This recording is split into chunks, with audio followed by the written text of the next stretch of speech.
Welcome to Raja Yoga, the final part of our presentation. We have seen so far that Raja Yoga is yet another name given to the Patanjali Yoga, the yoga that has been brought out by Patanjali. Let us offer our prayers to the great Maharishi Patanjali.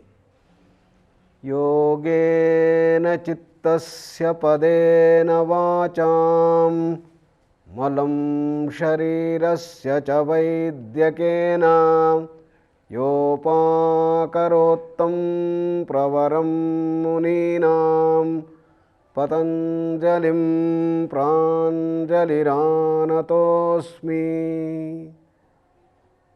To that great yoga master Patanjali, we offer our salutations for his great contributions of yoga to remove the dirt in our minds, Ayurveda, the great medical science to remove the diseases in the body, and the grammar to remove the impurities in our speech. To that great Maharishi, the seer, we offer our heartfelt gratitude. So, Patanjali gives us the whole dimension of yoga. The objective of yoga is to gain mastery over the mind. Mastery over the mind consists of two parts: one, to develop the power of concentration, and a power to calm down the mind. In our whole education system, we have been trying to harness only the first power, concentration, better concentration, sharper concentration, fast, quicker reading, quicker perception, and we have never developed our second power to calm down the mind, silence the mind, to withdraw from the enslaving loop of concentration. The result, tremendous amount of stress and all the stress hazards of modern life. Therefore, Patanjali gives us the wonderful science of dealing with total mastery over the mind. How to systematically develop the power of concentration, how to systematically come back and remain calm, quiet, and go to the deeper and deeper layers of silence.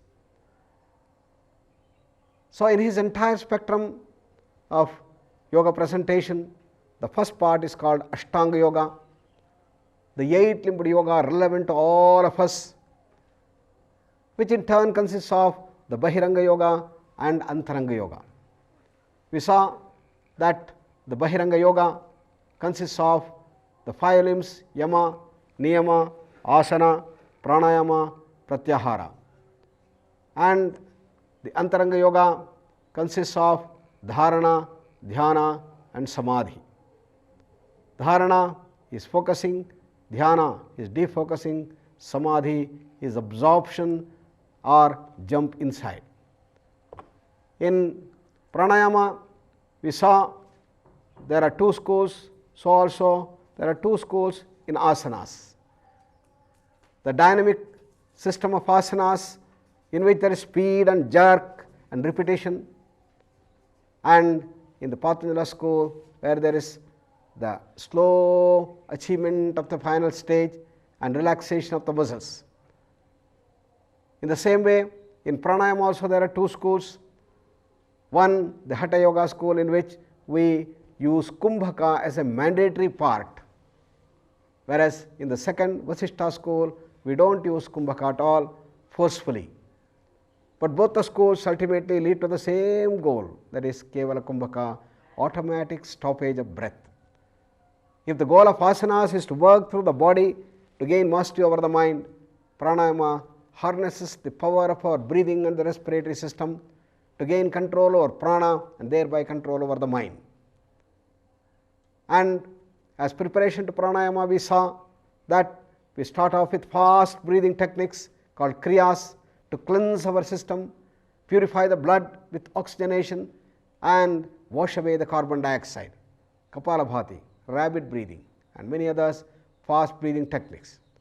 Then to correct the wrong breathing habits, we have the threefold sectional breathing, the abdominal breathing, the thoracic breathing, the clavicular breathing, combining all the three, the full yogic breathing. That prepares our respiratory system for going into the pranayama. The key factor of pranayama is slowing down of breath. In the whole spectrum, kriyas is very fast breathing, sectional breathing is normal breathing, 15 to 18 breaths per minute, and if you go less than 15, you come into the region of pranayama. How do we do that? Either with holding up the breath or slowing down of inhalation and exhalation, the two main schools we saw. And various types of pranayama. The first group called the Anuloma Viloma series, alternate nostril breathing connected to the Ida and Pingala. How the right nostril breathing is an extremely useful method to reduce our weight, to burn up our calories with ease, and it's something like the remote control.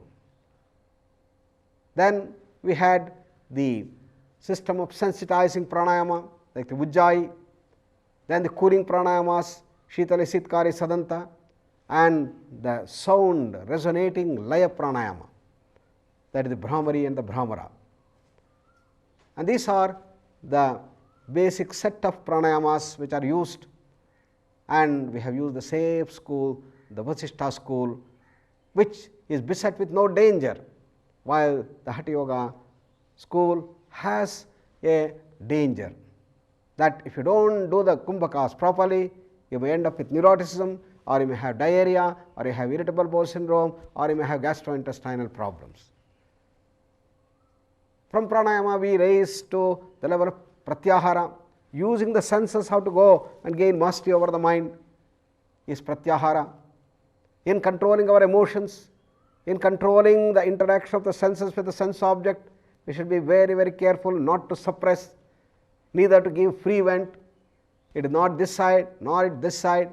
It is a mid path, the moderation, that is pratyahara. Natyashnatastu yogosti, nachaikantam manashnataha, nachati swapnashilasya, jagrato naiva charjuna. As Krishna says, avoid all excesses, and that is yoga. Everywhere there should be moderation. Yukta ahara viharasya, yukta cheshtasya karmasu, yukta swapnava bodhasya, yogo bhavati dukkhaha. Then yoga becomes ease, comfortable, happy, and goes on progressively, wonderfully. And that is the art of pratyahara that we developed. Therefore, we had all the 5 limbs, yama, niyama, asana, pranayama, pratyahara, in a nutshell, which all independently also can lead to the ultimate goal if pursued to the end. But then when we came to Antaranga Yoga, we learned how the mind is highly distracted, that is the grasa space of the mind called chanchalata, mind jumping from one subject to another subject. From there we learned how to concentrate the mind, bring the mind into a single subject. Though in a single subject there are many, many thoughts, they are all connected logically. There is a correlation between the first and the second and the third thoughts, and from there you go to the next level called dharana. Dharana is to have a single thought in the mind. By focusing the mind on that single thought, normally the dharana powers up our thoughts and is extremely useful to cleanse our inner things. You can go deep down into your subconscious and cleanse all the blocks, knots, obsessions, phobias, and purify our inner being. But dharana cannot be done long. Therefore, Patanjali prescribes effortless dharana, that is dhyana. A single thought, but kept in the mind with ease and effortlessness. Tatra pratyaya ekatanata dhyanam. That there is one pratyaya and there is thinning out our efforts. And that is the dhyana that he talks about, and which leads us to the samadhi. And samadhi is absorption. And this occurs when the Triputi merges together. The seer, seeing, and the process of seeing, the seen and the process of seeing, all the three merge together, subject, object in the process merge together and becoming one with scene is samadhi. And involved in that is a feeling that we have become totally one with that, as if we have lost ourselves. Tadeva arthamatra nirphasa. We see completely absorbed in the object. Swarupa shunyameva. As if I have lost myself. Tadeva samadhi. That is the absorption, that is the samadhi.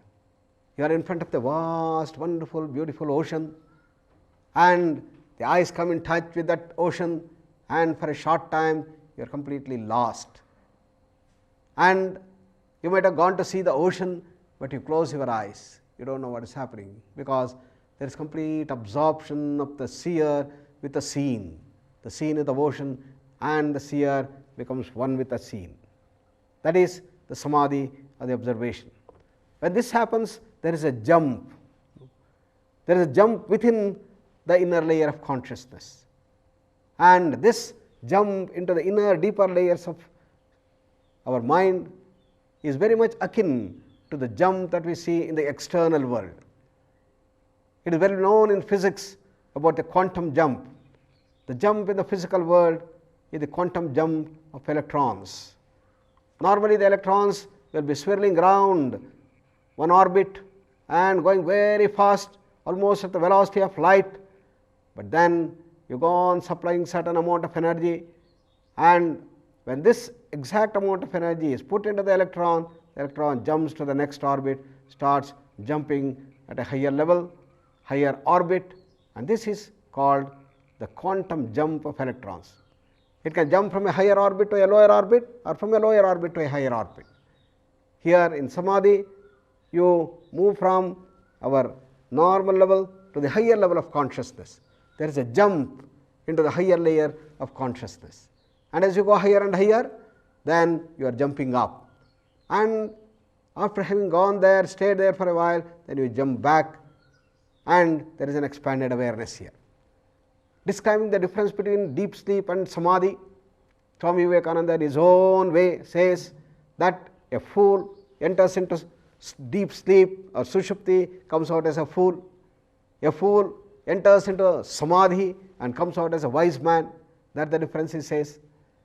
There is a transformation that takes place in samadhi, and that is the feature.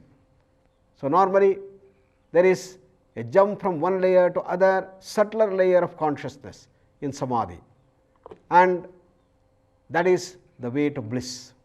There is expansion from one level to the next, and when this happens, there are these four main factors. There is tremendous amount of bliss and great expansion, correspondingly there is lightness. There is increase in the knowledge that you get, you fathom the laws of the higher thing, there is deeper perception, and there is tremendous amount of power that starts coming. Normally it shows up as great creativity, and this goes on and on towards the absolute bliss, unparalleled bliss in the ultimate reality, or the dharmamega samadhi of the highest. And therefore samadhi is the ultimate position as far as the Ashtanga Yoga is concerned. But Patanjali starts talking about the higher levels of samadhi in the third pada, Vibhuti pada, and therefore it is very, very clear from the presentation of Patanjali that samadhi is not the end, but is only a beginning. It is opening of our doors to that inner dimension, the inner reality. And when all these things were being told, then Arjuna slowly raises the question, "O Krishna, you are now telling all these wonderful things about the samadhi, higher samadhi and all that, but look at my mind, what is there? Chanchalam himana Krishna pramathi balavadrudham tasyaham nigraham manye vayoriva sudushkaram." O Krishna, my mind is full of restlessness, turbulence, and it is so strong and obstinate. I find it extremely difficult to control. It is running like the wind. So, that is the big hurdle that he talks about. Therefore, in the process of moving towards the higher realms, there are a number of hurdles and which have to be solved, and that is what now we are trying to understand. Therefore, in the process of moving up, many difficulties come, many challenges come, many hurdles appear. How to solve them? Unless we give the solutions to these hurdles and problems, the system will not be complete. Therefore, Krishna through Arjuna is raising this doubt about the haphazardness of mind, the chanchalata of the mind. He says, mind is so random, it is impossible to control it. Arjuna is telling to Krishna. Krishna also agrees.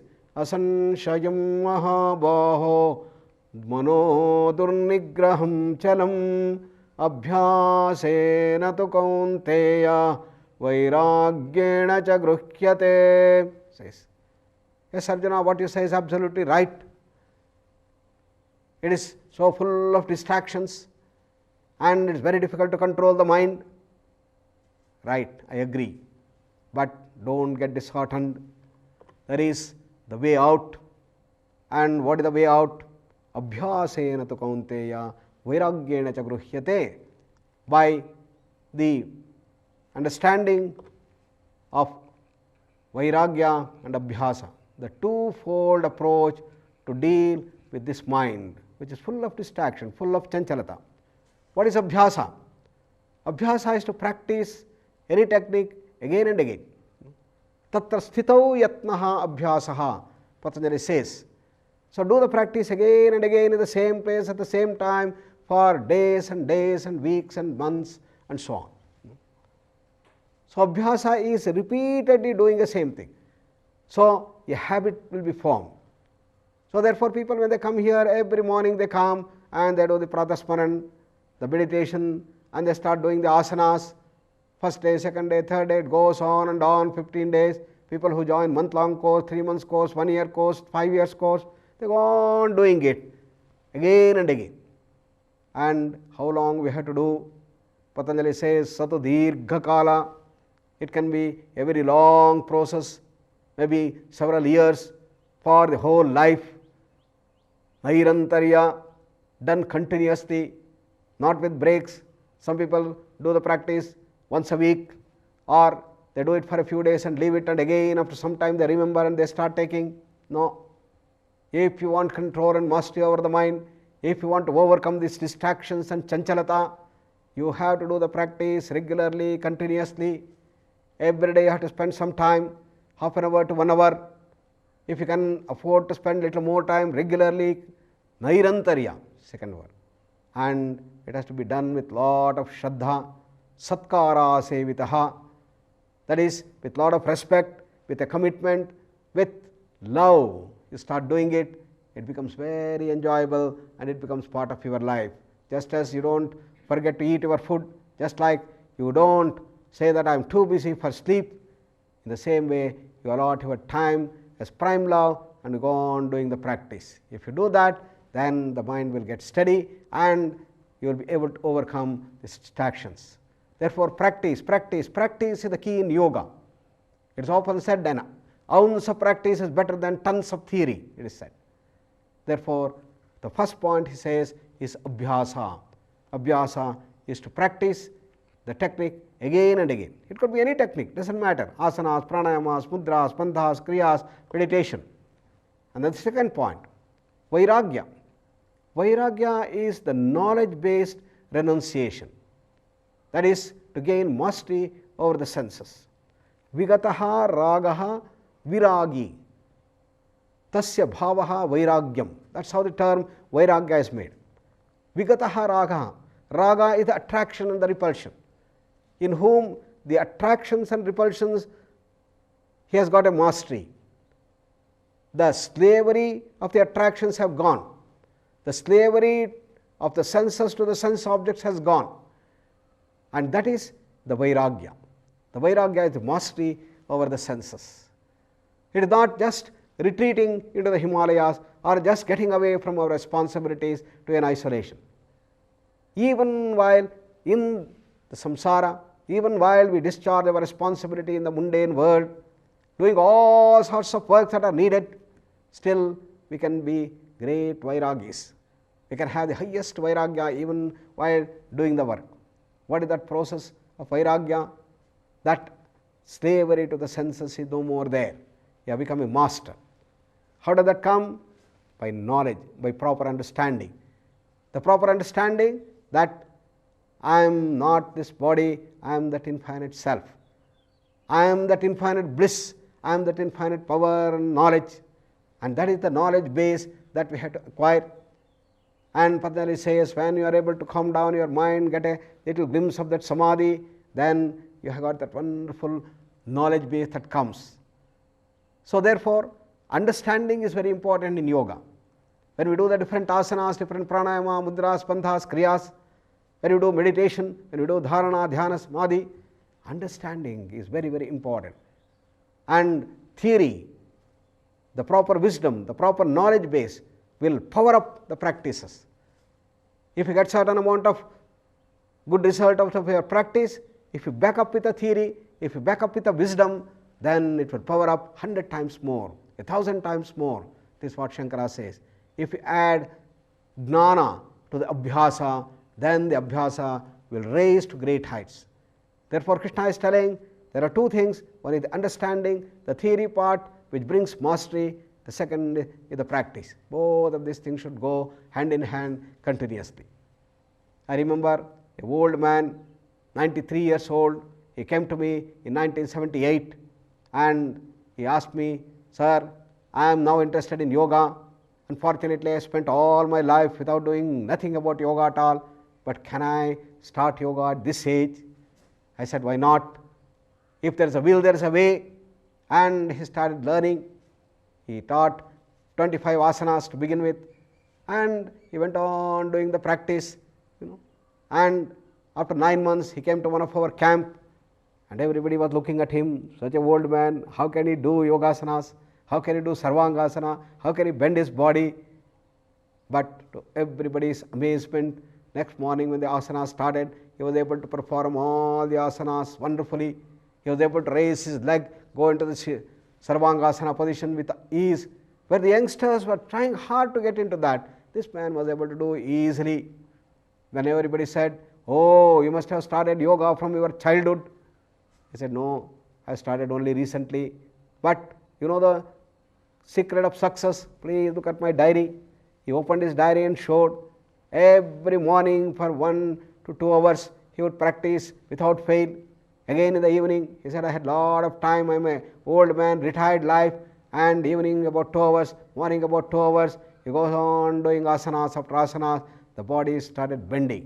That is the power of abhyasa. With the proper understanding, each and every group of the muscles will start getting relaxed.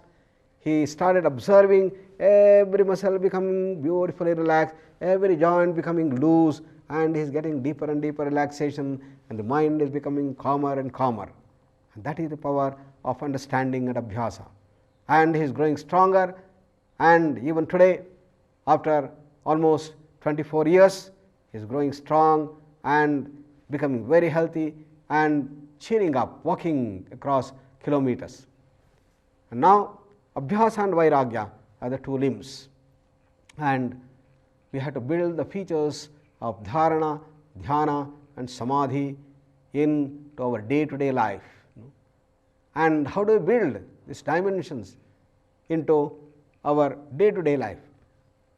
For that, from morning 5 a.m. to 10:30 p.m., when we put ourselves into this track of yoga, morning 4:30 you come here, and at 5 o'clock we have the meditation, we have the pratasmanan, then we have the asanas, we have the breathing. All these things are introduced to the patients who come here for health, for promotion of positive health, to deal with their different ailments, and for treatment they come here, but they are exposed to this yoga way of life. And while doing all these practices, they now go on building the dimensions, the features of dharana, dhyana, samadhi. Whatever may be the difficulties and problems we face, let the yoga way of living become our own. With that intention, they see that the effortlessness is brought the bliss is brought into their life, and great concentration also is brought in the whole encounter, and that is called anusandhana. And from there we now raise ourselves to the next level, advanced Raja Yoga. Advanced Raja Yoga, and what are the qualities involved in this process? Krishna beautifully says, Atmopamyena sarvatra samam pashyati yorjuna sukham va yadi va dukkham sayogi paramo mataha. A person who has equanimity, who has balance, sukham va yadi va dukkham, whether it is sukha or the dukkha, mana or apamana, shita, ushna, that is the heat or the cold, the praise or the blames, the misery or the happiness. Under all these dualities, he maintains equanimity, he maintains a balance, and that is the quality of a yogi who is progressing. To test ourselves, therefore, what we have to do, we have to ask ourselves the question whether I am on the path of yoga, whether I have got a balance. Under different circumstances, whether I get upset, whether I get lost, whether I become terribly depressed, what is it that I react? What is my reaction? By observing myself, by tracking down my reactions, I can clearly see whether I am on the right path, whether I am progressing day after day. I may get a glimpse of samadhi, but then if I am still pulled with the impulses and become a slave to the senses, there is something wrong, something wanting, and that's what happens. Therefore, as the person goes above the samadhi, gets into the higher states of samadhi, the samatva becomes more and more steady, and that is the mark of progress. And slowly that turns itself into universal love, and it is that unattached love for everyone, and that's what Swami Vivekananda said, universal brotherhood, showing equanimity and love to everyone is the key point. And from that we now go to the next level, the higher states of samadhi or super consciousness. What are the key factors? Sukhamatyantikam yattat buddhigrāhyamatīndriyam vetti yatra na chaivāyam stitascharati tattvataha. Says, transcending the senses, is perceived by the intelligence, and which transcends the senses, and wherein established, he never moves from the reality. That when he gets a touch of this wonderful bliss, then nothing can shake him, nothing can bring him back to this mundane attachments or the slavery of the senses to the sense objects, because he knows that there is immense bliss in the whole encounter. The amount of bliss that he has is unparalleled, and Patanjali gives systematic way as to how you move from one level to the other level, and that is called the Sanyama. What is that Sanyama? It is Trayam Ekatra Sanyamaha. When the three things are used together, it is called as Sanyama, an advanced technique described in the 3rd chapter, Dharana, Dhyana and Samadhi, to be done together. How do we do? It is a trifold process: focus, defocus and jump. And that is the trifold process that Patanjali has been talking about. It is a very special and advanced technique. For that, first you must prepare yourself to get into the samadhi voluntarily. You must learn the trick of absorption. Very easy to do that, to see that we focus our mind, dharana, and get into the dhyana are easier things. But allowing our mind to get into the deeper layers of silence, to absorb ourselves, it needs complete surrender and giving up the last bit of our attachment even to prana, and that is the trick for samadhi. When we do that, then you just get into that samadhi. And therefore Patanjali is now telling, now this trifold process has to be used again and again. You have now jumped into one samadhi. What is to be done? Again focus, defocus and jump to the next level. From here you go to the next level. What is that process? That is focus, defocus and jump or absorb. And this is the trifold process that Patanjali talks about, called as Sanyama, done together. It appears so spontaneous. It comes together in a moment because you have become such a master.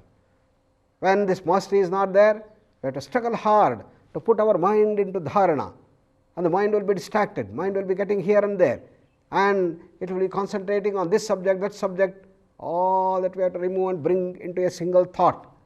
That effort is going on in dharana when you are doing. But once you become a master, once you become an adept, you just sit here and the mind just focuses onto that thought. Then you have the dhyana, the process of expansion and defocusing, and you become one with that. And that is the whole process of Sanyama, which needs mastery on dharana, dhyana, samadhi. If we don't have the mastery, then we cannot go to this advanced yoga. We have to practice again and again, again and again, the whole antaranga yoga. And if you are not capable of doing antaranga yoga, we have to go back to bahiranga yoga and see that we prepare ourselves nicely to develop to this thing. Sanyama, therefore, is a very subtle tool. It is a tool to go to the higher samadhis. It is something like a ladder that you put to go from one level to the other.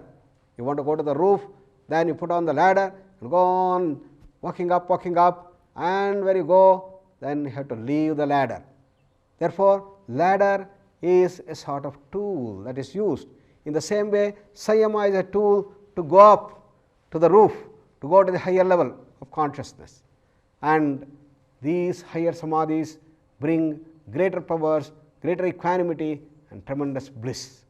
Higher the samadhi, greater the power. Higher the samadhi, greater the equanimity. Higher the samadhi, greater the bliss.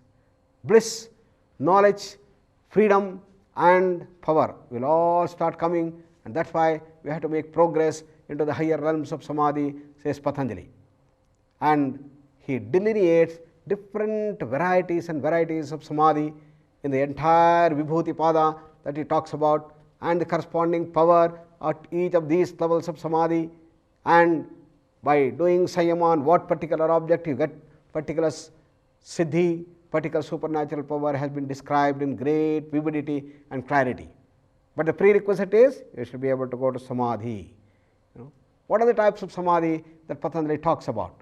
Here we have a list of that. Savichara, nirvichara samadhi. Working at the mind level, you have the vichara, and you take that vichara and absorb yourself into the vichara. It becomes a nirvichara samadhi.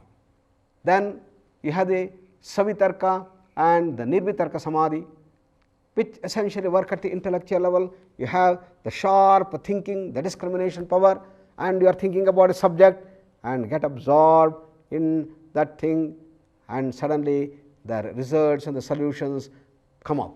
Archimedes went with an intense search. What is that? What is that? What is that? What is that? He was occupied for the whole day, almost all 24 hours. His mind was thinking how to find out the mixture in that ornament where the person might have mixed some other metal apart from gold. How to do that without mutilating, without cutting, without smashing it? That is the big challenge that the king had given.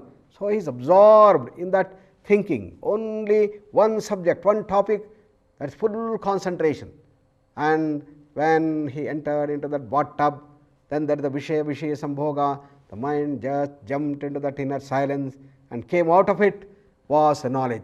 I got it, eureka, eureka, eureka. He jumped, and he did not know that he was not wearing anything, and he was naked, and walked through the streets. Such is the ecstatic bliss that he got when he got the answer. What is that? That is the Savitarka Samadhi, which leads to the Nirvitarka Samadhi. And Sananda Samadhi is the next one. Sa Ananda, Anandena Sahitaha Sanandaha. That means every samadhi is endowed with Ananda, but you start worshipping Ananda, you start continuously remembering Ananda and go into that samadhi, it becomes the Sananda Samadhi. And the Ananda becomes more and more and more and more, and it goes into very, very subtle form in which you have only the I thought and the Ananda associated. That becomes the Sasmita Samadhi. Sa Asmita, Asmita is the I thought, and with Asmita Samadhi is the Sasmita Samadhi. Then he talks about the sabija samadhi. Then you go there to the internal world, the abhyakta phase in which the mind is not thinking, mind is not contemplating anything, and mind is not also thinking of the I, but the mind is in the seed form. Just like in the deep sleep. In the deep sleep we all go, we have the frozen mind. The mind has gone and become the seed form, and when we wake up again the whole thing sprouts up, and that is the sasmita. In the samadhi you go there and you are absorbed into the deep silence, but you are in the sabija level, and then from there you purify and go to the higher level called nirbija samadhi. The nirbija samadhi is the one in which you are absolutely purified inside, and there is no bija also. The bijas is burned. What are those bija? What is that seed? That is the imprints in our deeper subconscious. These are in the form of very strong likes and dislikes which are hidden inside. These are like the blocks or stagnations inside, and you are practicing for 25 years of yoga, but no change in the personality. Every day you are doing pranayama, you are doing mudras and bandhas and kriyas regularly, but no change in your personality, no change, no growth. Why? Deep down there is the stagnation which you have to recognize and remove that stagnation at the deeper layers, and that is the sabija samadhi. And when you go on purifying, then you come to a wonderfully purified state, and that is the nirbija samadhi. It's also called the dharma megha samadhi, the cloud of the laws. Then all the laws of the cosmos are known to you. You are in a state of rutambhara prajna. You have got great awareness of the entire knowledge of the whole universe, the whole creation unravels itself, and the final stage is absorption, complete merging with the Swarupa. That's our original thing called the Kaivalya. Kaivalya is the last bit of the samadhis. So samadhi starts off with the mental thinking and goes to several layers until it reaches Kaivalya, the ultimate. And when we start doing these practices, then comes the equanimity. And why should we practice equanimity? Equanimity is the character of samadhi. And once the equanimity we start practicing in all states of misery or happiness, then it leads us to the mastery over all our senses. Then we get rid of the fear, greed, anger, jealousy, miserliness, everything we overcome, we get purified. And that is the wonderful dimension that he is talking about. And when we start doing these practices continuously, yunjan nevam sadatmanam yogi vigata kalmashaha sukhena brahma sansparsham atyantam sukhamashnute. Constantly practicing, engaging the mind in this way into the samadhi. After samadhi, the yogi who has he has removed all the sins from his heart, attains with ease the infinite bliss, that is the resonating with the ultimate Brahman. The bliss becomes so infinite, and naturally these higher samadhis, these higher levels of consciousness will need deeper purification, and higher samadhis call for deeper purification, deeper and higher purification. And that is the move from the Annamaya Kosha to Pranamaya Kosha, Manomaya, Vijnana, Anandamaya Kosha. These are the higher layers of consciousness. And through the samadhi, Patanjali gives the methodology to move from one layer to the another layer. And as we start moving higher and higher, then you become nearer and nearer to the Ananda, and therefore greater and greater bliss starts emerging. And it is very interesting to see that in the Upanishads, the measures of Ananda has been talked about, and that is the Ananda at the body level called the Manushya Ananda. And I wonder, how can you measure Ananda? It's a quality. How can you measure the sweetness? It is very interesting to see in the Upanishads that it goes to the very foundations of measurement and says that if you want to measure anything, if I want to measure the length of this table, the width and the depth of this table and the height, what do? I bring a meter tape or an inch tape and put it here and measure it. That needs the definition of a unit. Somewhere in London, under the normal temperature and pressure conditions, NTP conditions, we defined this length as 1 foot. This was accepted by all, and that is the definition of 1 unit of length. Having established that unit, then you take that unit and you can go on measuring.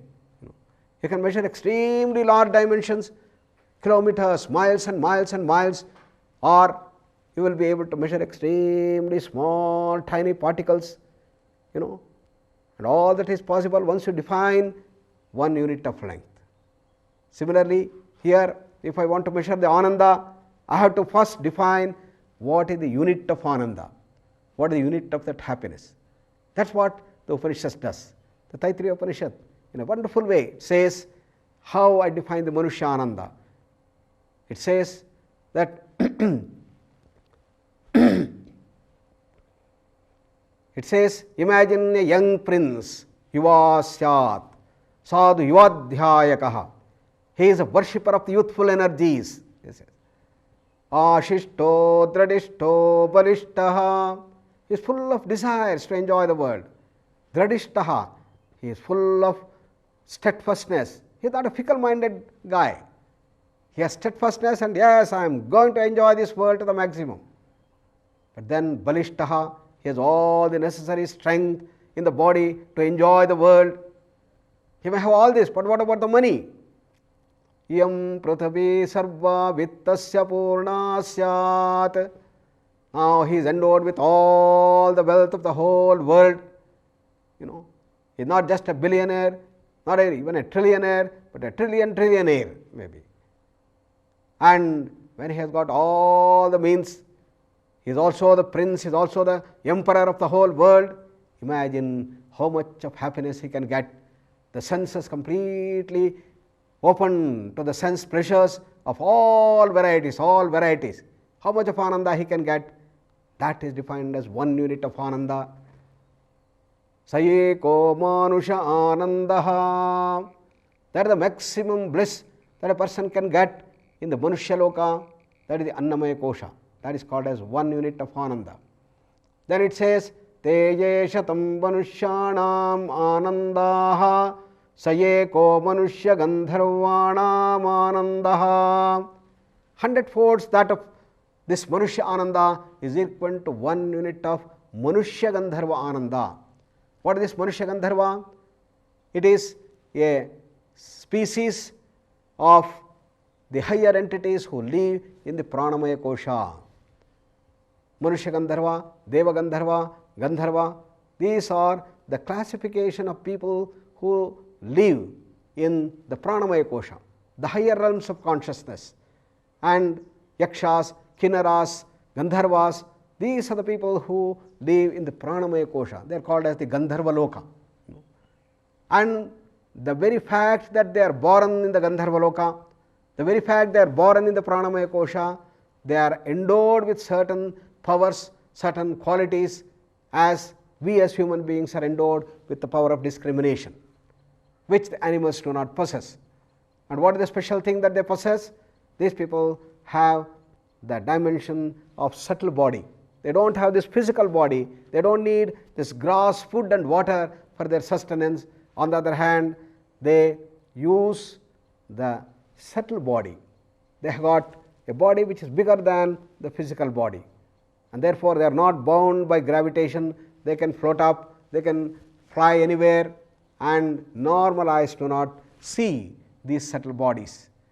And only when I sensitize my eyes very intensely and very sharply, I will be able to clearly see this Pranamaya Kosha around every one of us. And that is the level of Pranamaya Kosha. Because of this higher power, because of the higher quality, there is a higher level of Ananda. That is what the Upanishad is telling. Therefore, at this level, the amount of Ananda is 100 times that of the Manushya's Ananda, and the 100-fold that of the Manushya Gandharva Ananda is the Deva Gandharva Ananda, and next to that is the Pitruloka, also contained in the Pranamaya Kosha, that is 10 to the power of 6 times that of the Manushyananda. Then he goes on to the next level of the Manomaya Kosha, featured by Ajanajana Devaloka, Karma Devaloka, Devaloka and Indraloka. Indraloka, the king among the gods. And each time there is an increase of 100 folds, the Ananda. Teje shatam pitrunan chiraloka lokanam anandaha sayeka ajana janan devanam anandaha. It goes on this way. And is Indra the final? No. His teacher is the Bruhaspati. Bruhaspati has got 100 times more Ananda than Indra. Prajapati, who is the Srishtikarta, has got 100 times more than the Bruhaspati. It all comes in the Vijnanamaya Kosha level. Therefore, 10 to the power of 18 times, 1 followed by 18 zeros into 1 unit of Manushyananda is the Ananda of the Prajapati Loka. Finally, in the Anandamaya Kosha, it is the Brahma Loka. And the Brahma, the whole creator, he has got the highest bliss in the whole 11-layered creation. And his Ananda is 10 to the power of 20 times that of the best of the Ananda a human being can get through the sense pleasures. And therefore, you could imagine what a tremendous amount of Ananda is associated with each of these layers, and each of these layers are achievable through this Sayama, through the higher and higher levels of practices of Raja Yoga. You can raise from one level of Samadhi to the higher, then you are raising from one level of consciousness to the higher, from one loka to the higher loka. Loka, we can call it as the world, a field of consciousness, as a layer of higher level of consciousness. And each of these layers are associated with these bliss, the different and different bliss. And that's what has been talked about in understanding consciousness and bliss in that 11-layered creation in the Panchakosha that we had talked about. And correspondingly, Patanjali also mentions the various types of siddhis and the 8 siddhis which are considered as the standard, traditional and parampara is the Ashta siddhis. What are these 8 siddhis? Initially it starts off at the mental level. There is an increased creativity, more and more creativity. A person is practicing pranayama, a person practicing meditation, a person practicing the dharana and maybe leading to samadhi. Such people develop great power of concentration. Their memory starts increasing and their creative power starts growing, and they start writing poems and things like that very easily. Sri Aurobindo used to write poetry even without his practice of yoga, and he said, I used to write poetry and afterwards I used to correct again and again. But once I started the practice of pranayama, once I started developing myself into the higher levels of meditation, then simply the poetry will flow out of my hand, and every day I will just go on writing and writing as it flows through my pen, and tens and 15, 20 pages of poetry I would simply write.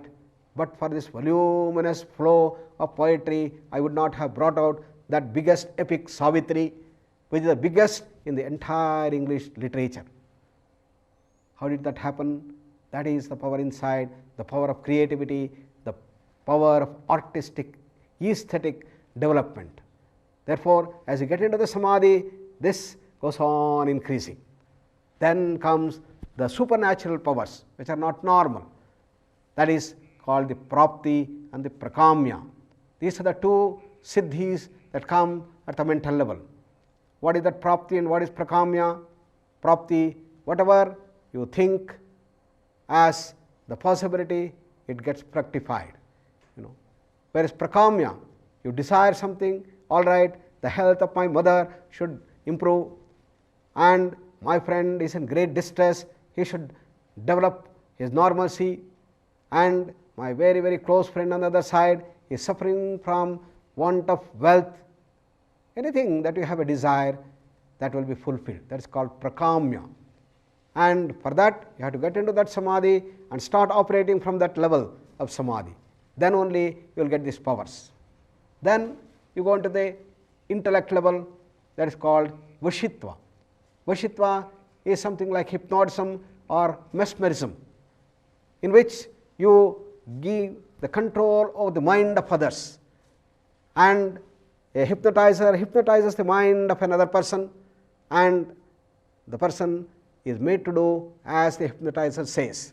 In the same way here, the person gets into this level of samadhi, and whatever he says will be controlling the other person, and the other person will start doing that. That's called Vashitva.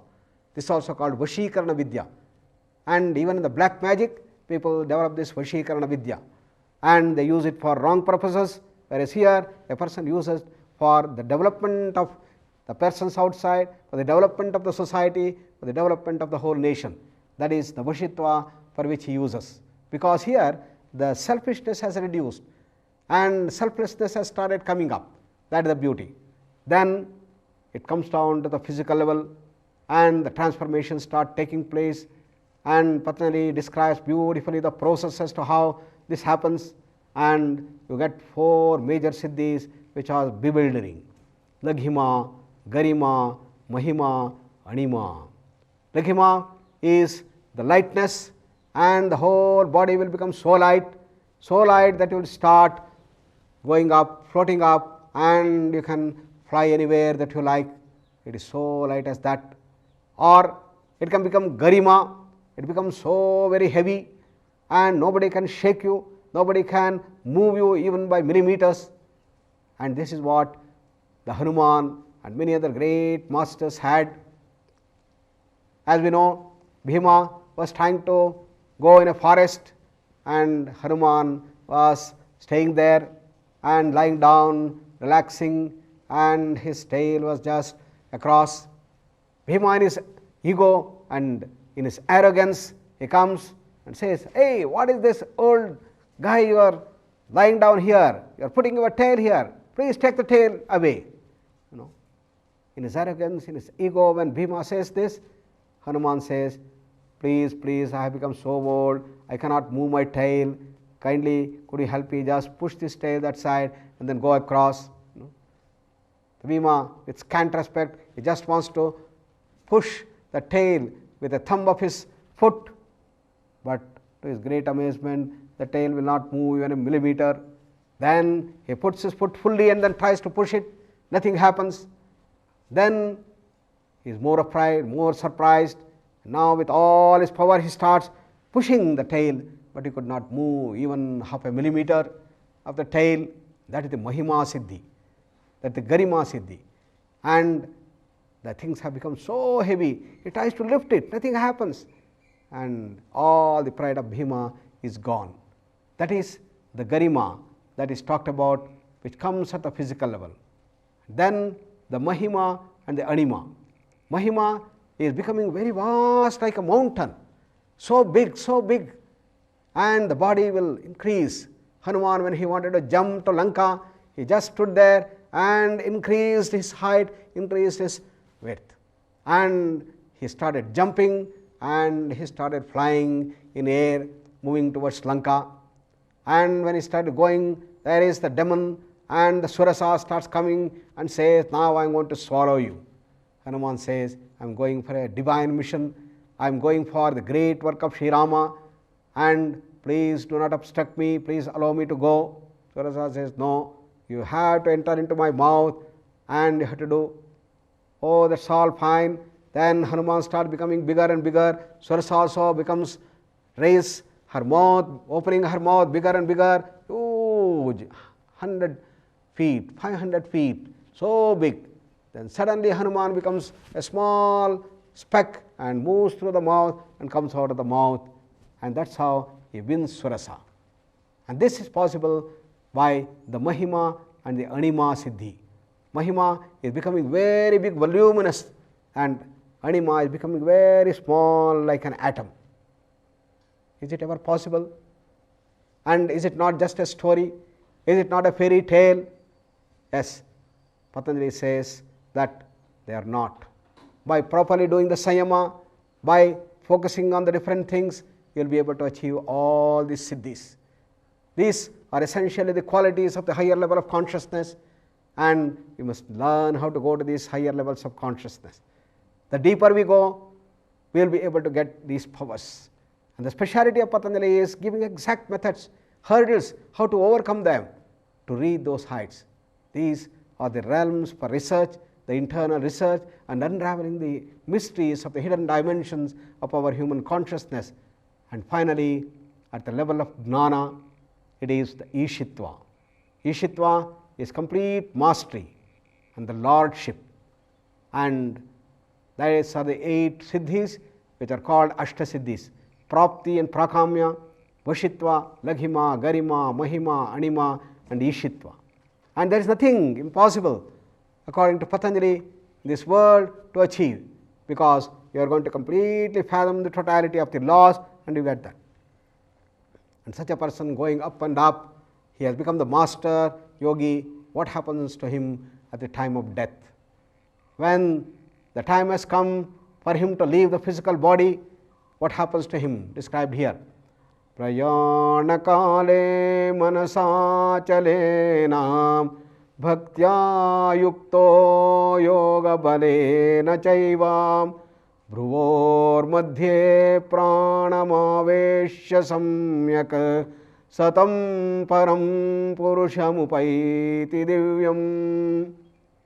Time has come to leave this physical body. Then what does he do? Then with great humility, with complete surrender to the ultimate reality, he puts his prana in between the 2 eyebrows, exactly at the center point, and focuses his prana there. That's called the Ajna chakra. And in that Ajna chakra, putting that prana, bhruvor madhye pranam avekshya samyak, samyak rupena bhruvoho madhye pranam avishya, bringing the prana in between the eyebrows. What it does, it just comes out of this physical body and getting relieved of the bondage and slavery of this physical body and its limitations. He moves to the pranamaya kosha, and from pranamaya to manomaya, vijnana, anandamaya koshas, and merges with eternity. He goes back to his swarupa. Patanjali says, tada drashtuhu swarupe avasthanam. When he gets relieved from all the bondage of this prakriti, tamas, rajas and sattva with which we are made out of, when we get the relief from that, then you are in that swarupa, the dharmamika samadhi, the kaivalya, and there you are rid of all the vrittis. You have got complete mastery and all the thoughts have vanished into the deepest of the silence, and that is the state of immense bliss. And that is the Divya Purusha, that is the highest realm of consciousness that we get there. Prana, therefore focused on the Ajna chakra at the time of death, and with a sense of total surrender, he reaches the Supreme Being, the Supreme Lord, the Supreme Consciousness. Prashantavanasambhenam yoginam sukhamuttamam upaiti shantarajasam brahmabhutamakalmasham. Says, by doing so he gets greater and greater happiness as he starts moving inwards, tremendous amount of happiness and the bliss. Even at the time of death, he is not afraid, he is not iota of misery, he has absolutely no worries, he has absolutely no tensions or stresses, and he is going deeper and deeper and completely merging himself to this totality full of bliss. And what characterizes that is immense peace, great silence, it is transcendence, transcending the space-time causation, and he is reaching that ultimate reality. Call it Brahman, call it Moksha, call it Kaivalya. Prayatnādyatama